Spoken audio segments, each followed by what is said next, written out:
Namaskar and welcome back.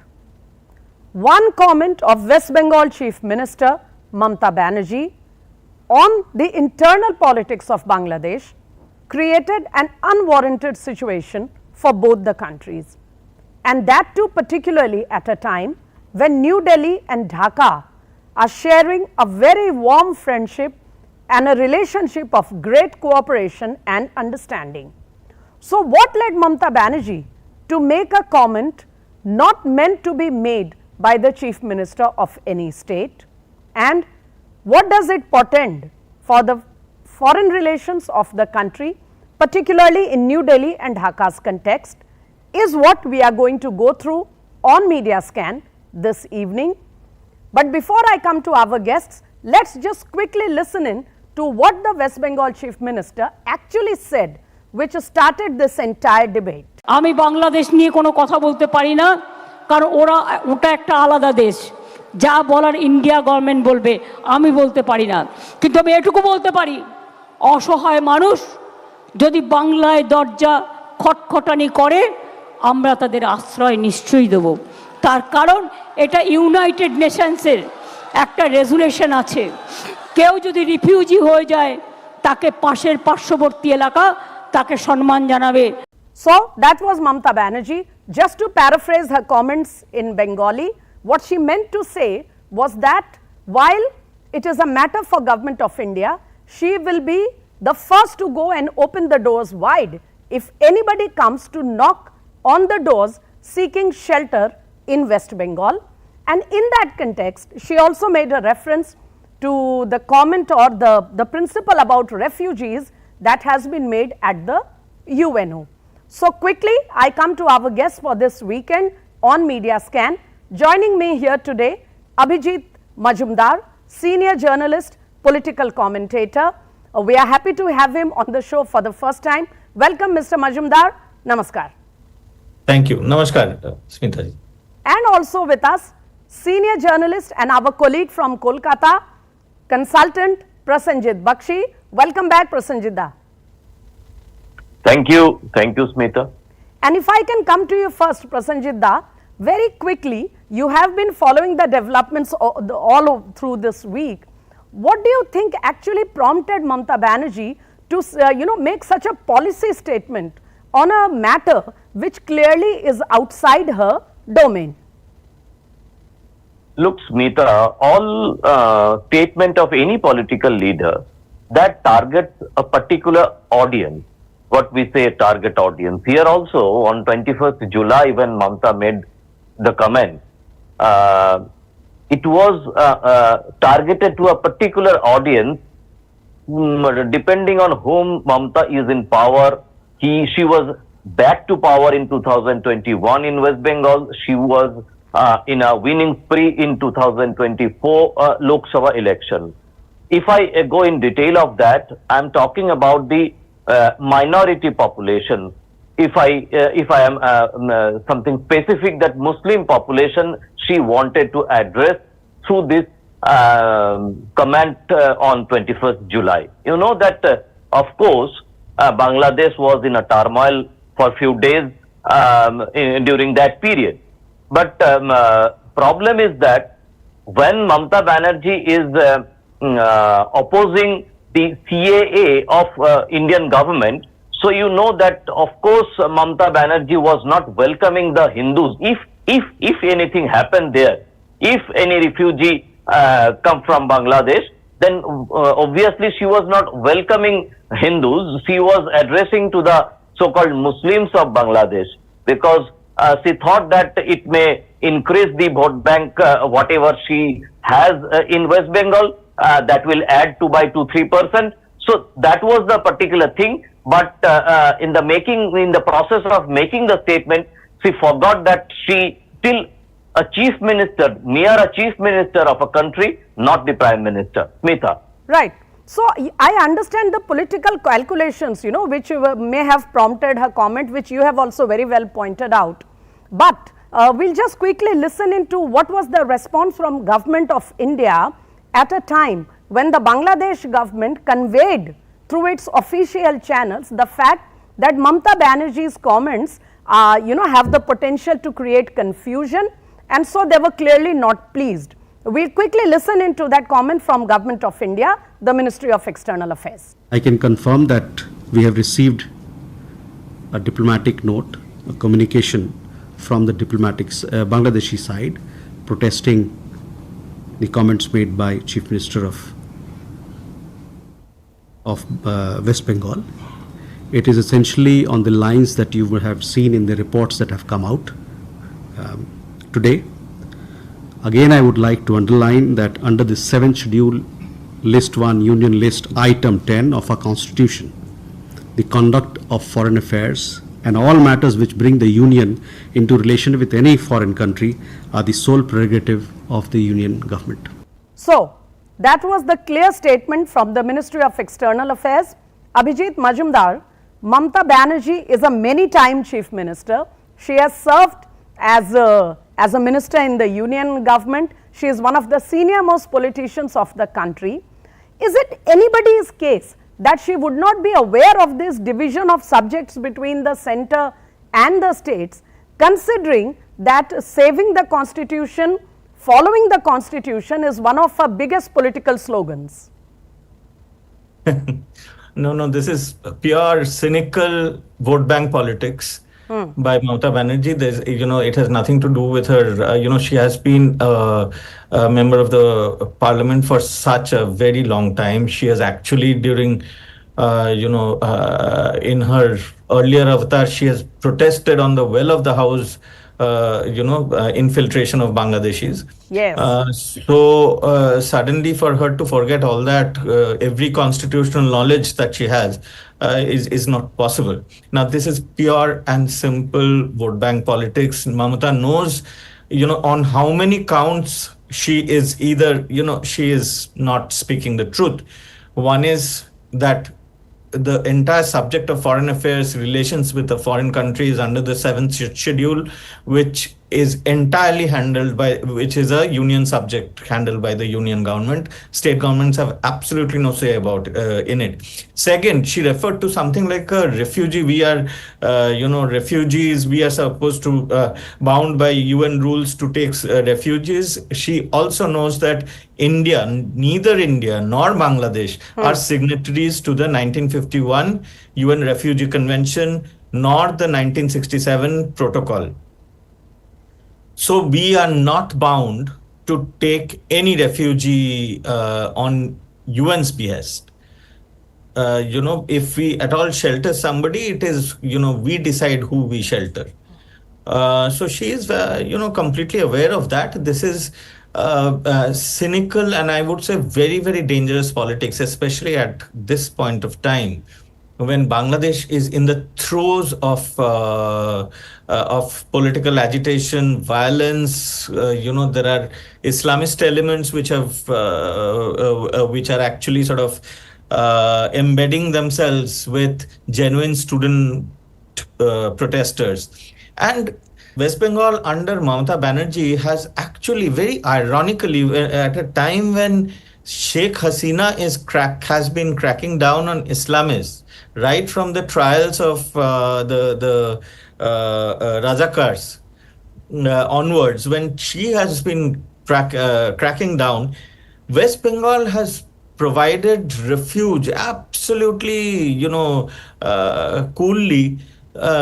Almost every one of the Holy Artisan Bakery terror attack of 2016, almost all of them have been arrested from Calcutta or they had visited Calcutta and West Bengal. Almost all of them. I'll come to that part, about what it means, her statement and the situation otherwise, about the safety and security at our borders and our territory. But before that, quickly, Prasanjit Da, I was looking at the statement by Hassan Mahmuds, their foreign minister from Bangladesh, and the last words he said was that Mamata Banerjee's comments are not only an unwarranted remark, he also pointed at the fact that she is trying, it can be provocative, because when you so clearly say that you are ready to open your doors, you are willy-nilly trying to provoke people to move towards another country.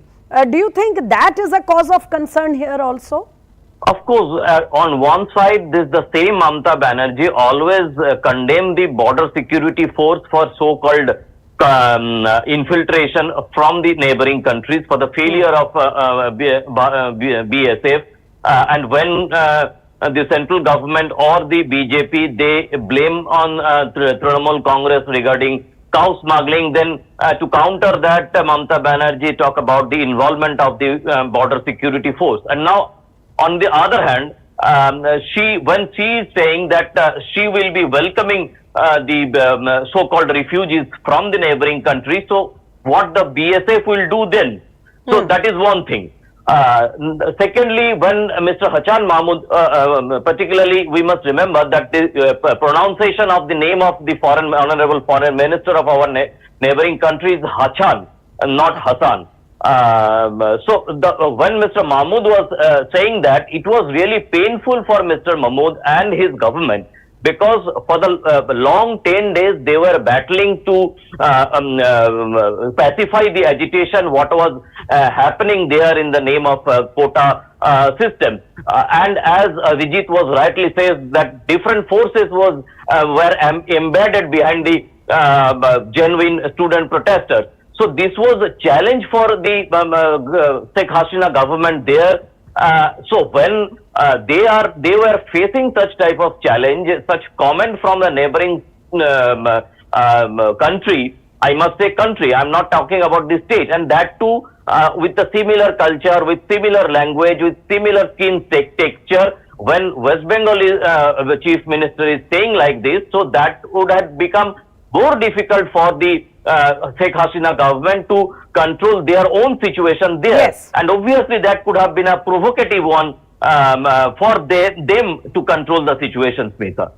Abhijit Majumdar, do you think her statement of Mamata Banerjee was just pleasing a certain vote bank, or does it have more, sinister portents, considering Bangladesh is calling it a provocative statement, and can it further fuel, a rush towards Indian borders? No, of course it will. Primarily, I would believe it's aimed at her vote bank. But you cannot rule out all sorts of interference that is happening already in Bangladesh. See, Bangladesh is one place where, at least on the surface, India and China are on the same page, both powers. It's a rare situation where India and China both want Hasina to stay, whereas US wants a regime change. And Hasina has actually, some time ago, said herself that, Western powers, hinting at the US and the CIA, that they are trying to create a Christian nation carved out of Manipur, parts of Myanmar, and Bangladesh. She didn't mention Manipur, but one assumes that the whole Chin cookie trouble that's happening in India, I mean that will also play a part. Now there are several agencies, forces at play in this kind of a situation. For Mamata Banerjee to say such a thing, it also gives a huge fillip to forces like Jamaat. Okay, here just a quick query here, Abhijit Majumdar. Do you also subscribe to the view that has been written and spoken by several commentators that the students are just a front and this entire agitation is actually a Remove Hasina campaign? There could be truth in it. But having said that, Hasina also, one must understand that she has, she is never shy of strong arm tactics. She doesn't operate like India. And I believe, again, this may not be politically correct to say, but each country has its own style of politics. You cannot sort of hold every country by the standards of Western liberal model of democracy. No, and point taken. Yes. We have seen what has happened with Iraq post Saddam, Libya post Gaddafi. But when we try to force a kind of political template onto a nation. So maybe And, Hasina is actually good for the country. And the way Afghanistan has gone, maybe there, there is a story behind that too. But very quickly, I want to come to Prasanjit Bakshi here. Prasanjit Bakshi, one thing that we must grant Sheikh Hasina is that she has never shied of cracking down on, the cutter, the fundamentalist elements in a country, though she had to face all kinds of situations for that. Seeing her record, do you think it is so difficult to crack down on these fundamentalist elements? I am talking in the context of West Bengal, where you are residing. Look, Smita, the problem is that one is the relationship between Bangladesh and India. That was really under question when Mamata Banerjee was making such type of a statement. But on the other side, I must say one more thing, that when Mamata is making such type of comments, then it is negatively affecting Sheikh Hasina government to crack down on the fundamentalist forces, because otherwise she was very, very firm and consistent to tackle the fundamentalist element within her country, and those fundamentalist forces are fomented by different, as Abhijit was powers, saying, that yes, by the different forces. So we must leave her alone to fight her battle. But the problem is that the way Mamata Banerjee made the comment, a large amount of people from Bangladesh, they started thinking about that somewhere India is getting involved in their internal politics and they are becoming anti-Indian. That was absolutely unbecoming, and that has happened due to the comment of Mamata Banerjee. Right. So that's one more aspect which has risen from this entire controversy. But so that is one more situation, a possibility that is arising out of this not very pleasant development. But we do not have much time left with us. So I want to come to Abhijit Majumdar here. And Mr. Majumdar, since you mentioned how, it's a unique situation where both India and China would like Sheikh Hasina to be at the helm in her country, but very recently, this very week, India has pipped China in one very important matter, and that is getting the operating rights of the Mongla port, which geopolitically, strategically is certainly a great, a milestone for our relations. What would you say? Absolutely. I think, Sheikh Hasina also cut short her trip to China by a day, either because of the protests or, some people say that is, she was disappointed with China's coldness in terms of loans and financial assistance. And Hasina also realizes that China is not a very reliable partner when it comes to financial assistance. Whichever economy China has touched with its generosity has absolutely imploded. So, like Sri Lanka, several African countries. So Hasina is wise in that there will always be a India versus China tension in Bangladesh and every other place in the neighborhood, and increasingly in the wide world out there. But having said that, Mamata should have one very important thing is the fallout on India that could be, that has been happening because of this very attitude. We have seen Huji getting active. We have seen Holy Artisan Bakery terrorists coming in. We have seen so many arrests by NIA of sleeper cells which have come from Bangladesh. We have seen this year a crackdown on body traffickers who were trafficking in Rohingyas into India. India already, by the government's admission, has over 2 crore illegal Bangladeshis living here. Now, if Mamata is giving an open invitation, and I don't know how she is doing that, as Prasanjit rightly said, that, this is, if she on one hand says that BSF it's the BSF's job and BSF should be handling it. On the other hand, she is saying that I am welcoming. Who are you to welcome? And if you are welcoming and if you are so confident, then you are actually letting in illegal immigrants into. You should be tried for that. The law should try her for that if that is true. So, and that even this year Bangladeshi MP was murdered in Kolkata in New Town. His body was cut into small pieces. Boti करके उधर septic tank में डाल दिया गया. इस level का infiltration, and it's a shocking situation. A state that has gone through the worst partition in history. Hardly people talk about it. Least of all the states. Intelligentsia and great intellectuals, they have also sort of they hardly discuss it. But okay, just I think why the national conscience has always been so vocal about the troubles, the pain, the struggles of people who came from the western border, but not the eastern border, is a debate in itself. Maybe one of these days we will get together.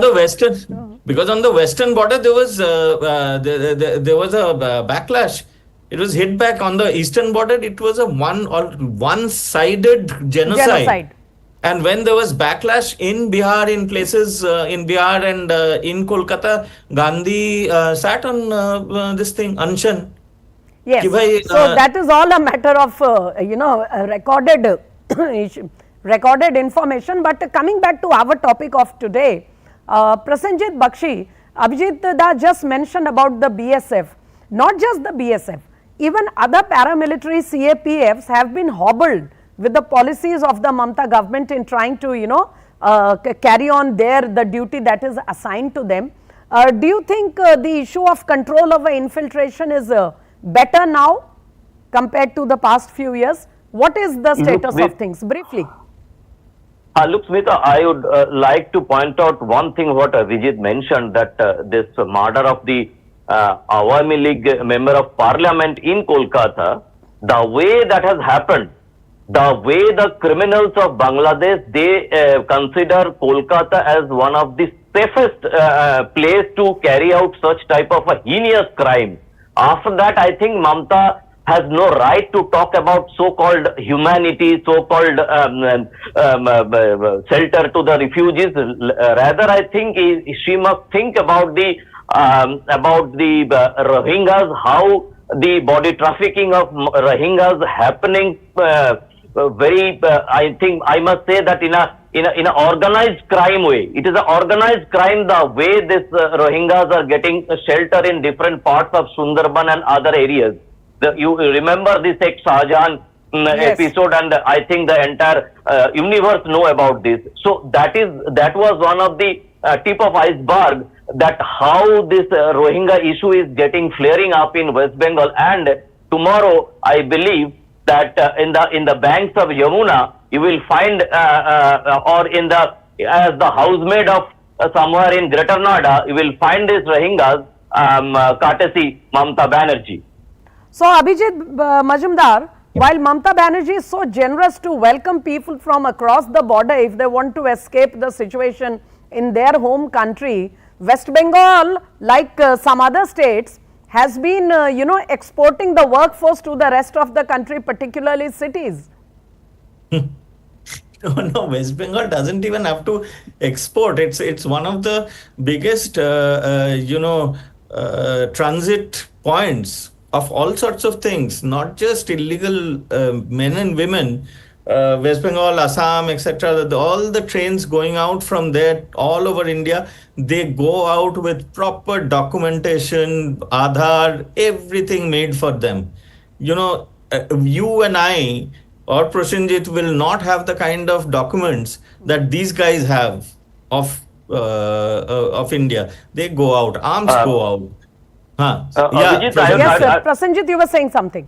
I would like to remind Abhijit and Smita that even during those days of UPA government, when Left Front was here, all the terrorist activities, their SIM cards used to purchase from different places of Kolkata. We should not forget that it is happening since the left regime. Right, but I'll just move away from West Bengal as a last question to both of you, but first to Abhijit Majumdar. You know, while we were looking at this entire debate over Bangladesh, another state in the south of the country, Kerala, announced the appointment of an officer who is given charge of, you know, the issues that relate to people who are from Kerala living abroad, and she has been appointed foreign secretary. Now, isn't that another violation of the central schedule, considering whenever we tackle issues of people, whether on humanitarian basis or in times of crisis or hardships, shouldn't it be routed through Government of India? I mean, where are we heading? No, I think this also could be part of the toolkit, you know, part of the whole template that is, you know, there is no doubt about it. When Kamala Harris and Rahul Gandhi speak the same language, you know, there are much larger forces at play. If you listen to some of Mamata's recent speeches, she says that I always want the relationship between India and Bengal to be very good, excellent. Relationship between, you know, what is the relationship between Bengal and India?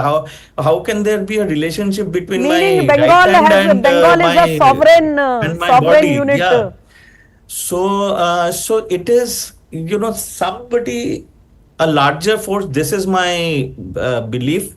It may be wrong, but a larger force could be infiltrating our opposition parties. Right. And trying to basically dilute India's integrity, sovereignty, and trying to make, you know, the ultimate aim is balkanization.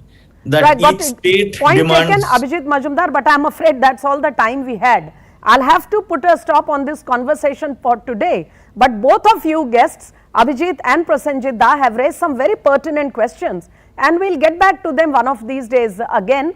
But for this evening, thank you very much, Abhijit Majumdar, for telling us so candidly how you look at this entire situation. And Prasanjit Bakshi, our colleague from Kolkata, thank you for joining. Thank you so much. Thank you. Thank you. So, viewers, from what our guests have explained, it seems this situation may not just be a simple violation of a constitutional norm or an overreach. It might have deeper portents, and perhaps there are players involved who are not residing in Indian soil. Now, that is a lot of food for thought. So, we'll make it a wrap up on Media Scan for this weekend, but do join us next weekend with another subject of national importance. Till then, namaskar.